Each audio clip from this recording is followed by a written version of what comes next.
Welcome to Tuko Radar, your lens into the stories that define power, purpose, and transformation. I am your host Alpha, and today, on this special episode, we dive deep into the rise of one of Africa's most formidable military force, the Kenya Defence Force, or KDF.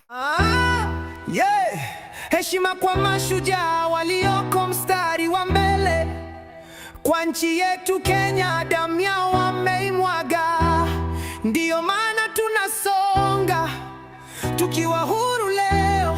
Salute kwa jeshi letu, nyeni mashujaa. This is more than a story of soldier and weapons. It's a story of discipline, strategy, national will, and a vision for security that transcends border.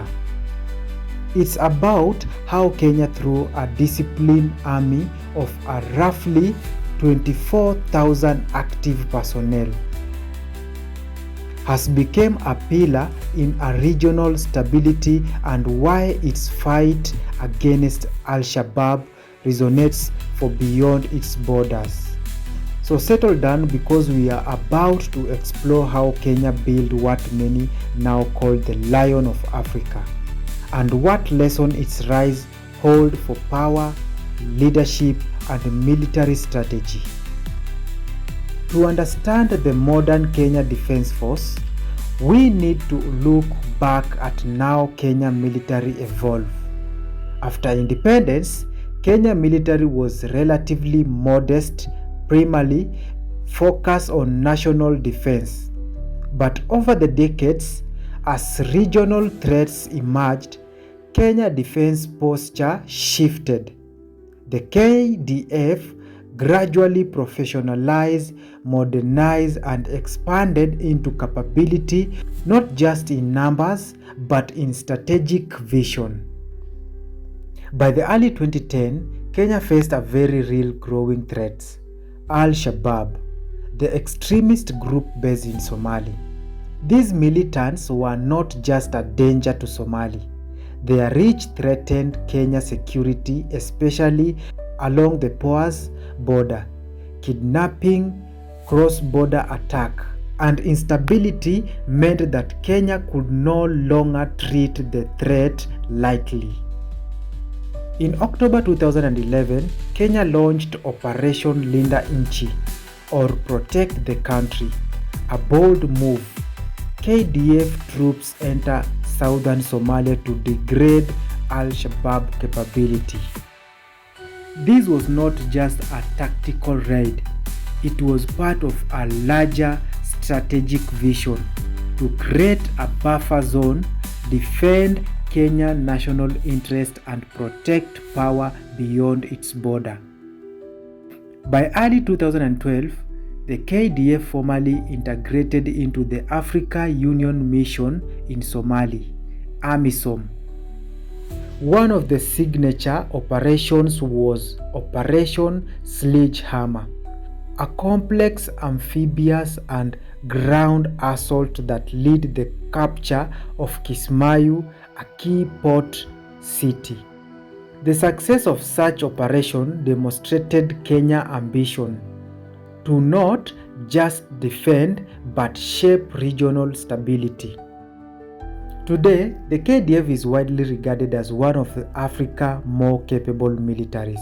While various sources give slightly different figures, many estimates place its active personnel at around 24,000. That force is concentrated in its army, but Kenya also fields naval and air components. It's not about numbers.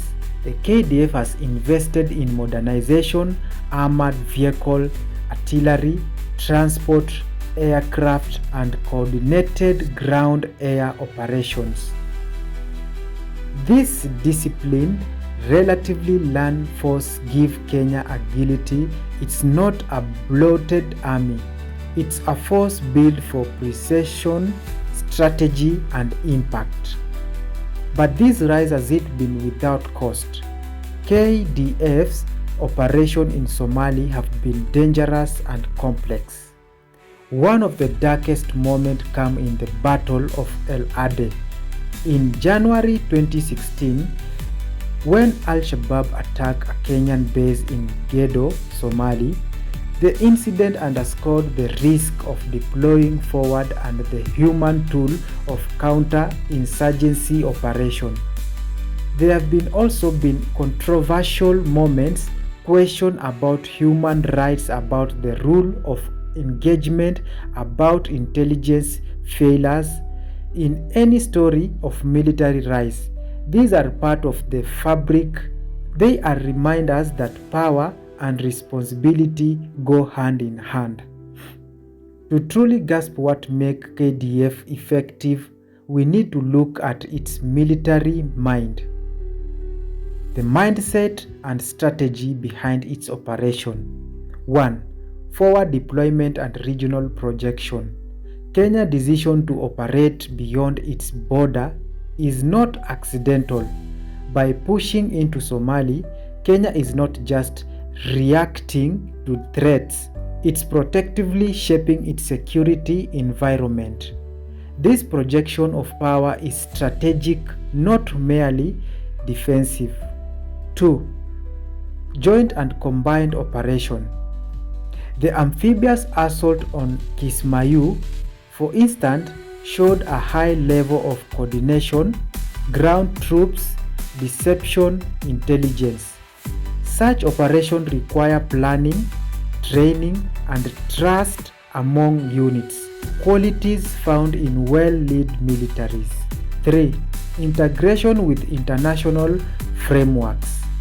By integrating into AMISOM, Kenya aligned its military goal with broader international peacekeeping and stabilization framework. This gives legitimacy, resource, and broader audience for its military engagements. 4. Counter-insurgency and intelligence focus. Fighting Al-Shabaab is not about conventional warfare. It's about intelligence, community engagement, and surgical operations. To do this, KDF must adapt constantly, learning from each confrontation, refining tactics, and improving its human intelligence network. Why should the world care about Kenya military rise? Why is this story more than just a local success narrative? Regional stability. A strong Kenya Defense Force contributes to stability in the Horn of Africa. The fight against Al-Shabaab matters not just for Kenya, but for Somalia, the African Union, and even global counterterrorism efforts. Soft power and reputation. Kenya's role in AMISOM and its willingness to take risks boost its diplomatic and strategic weight. It's not just a recipient of aid, it's a contributor to regional peace. National unity and identity.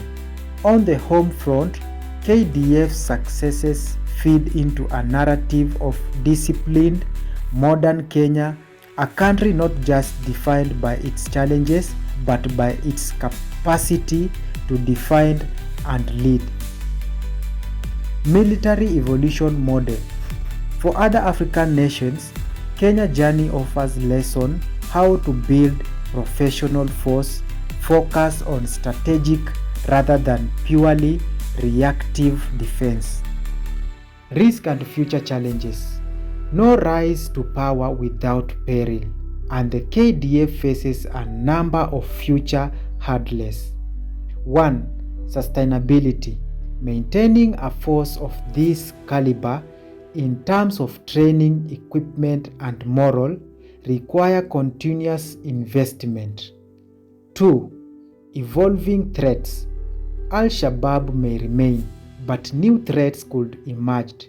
As metric warfare evolve, Kenya need to adapt.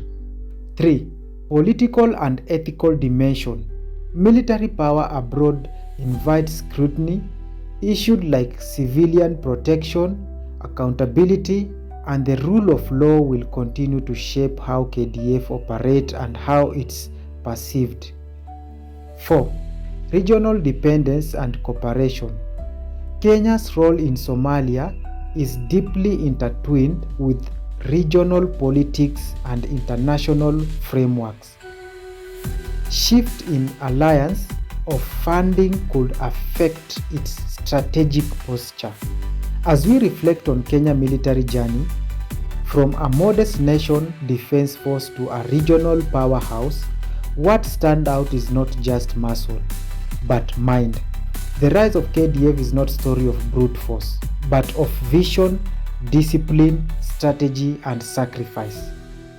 For Kenya, the fight against Al-Shabaab was not just about protecting its border. It was about projecting a future in which stability, sovereignty, and strength go hand in hand. In doing so, Kenya is staking a claim not only for itself, but for a more secure and stable East Africa. Thank you for joining me on this journey through the rise of Kenya military, the Lion of Africa. I hope this deep dive into its strategy, sacrifice, and significance has given you a clear picture of how power is built, maintained, and wielded. If you found this story insightful, make sure to like, subscribe, and hit the notification bell so you don't miss future episodes on Tuko Radar. We cover leadership, strategy, power, not just military, but business, politics, technology, and more. And I want to hear from you. What question do you have about the KDF? What other story of military strategy and regional power intrigue you? Drop your thought in the comment, and maybe it will be the focus of our next deep dive episode. This is your host Alpha signing off from Tuko Radar, where we illuminate the mind behind power. Stay alert, stay inspired, and until next time, keep your radar tuned. One love, peace. Yeah. Heshima kwa mashujaa walioko mstari wa mbele, kwa nchi yetu Kenya damu yao wameimwaga, ndiyo maana tunasonga tukiwa huru leo. Salute kwa jeshi letu, nyeni mashujaa. Wakati wa vita nyinyi mpo mbele, mkinga mipaka mwilini bila woga. Usiku na mchana mnashika doria, ndiyo maana Kenya inang'aa kama nyota. Majeshi yetu nguvu na moyo wa simba, hakuna kurudi nyuma, tunawaamini daima. Wazee na watoto wanatulilia, mlipigania amani hadi tukashangilia. Jeshi letu, mashujaa wetu, mnashikilia nchi, hakuna woga.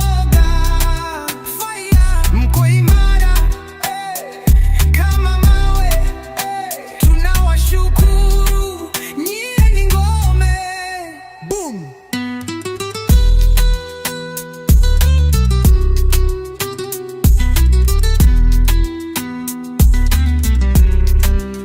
Wakiwa porini hawana woga, wanapigana wakitufanya fadhila. Wazazi wanajivunia watoto wao kwa sababu wamejitoa kwa nchi yao. Heshima kwenu masoja Kenya mlindao amani na kuleta mshikamano.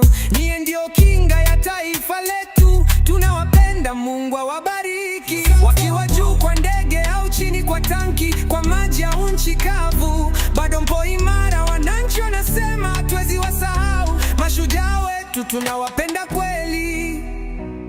Jeshi letu, mashujaa wetu, nashikilia nchi, hakuna uoga. Mko imara kama mawe, tunawashukuru, nyinyi ni ngome. Boom. Kwa damu yenu tunajivunia jeshi letu, nyinyi ni nuru, tunawashukuru kwa kazi yenu. Kenya inang'aa kwa juhudi zenu. Mashujaa wa Kenya, tuko pamoja.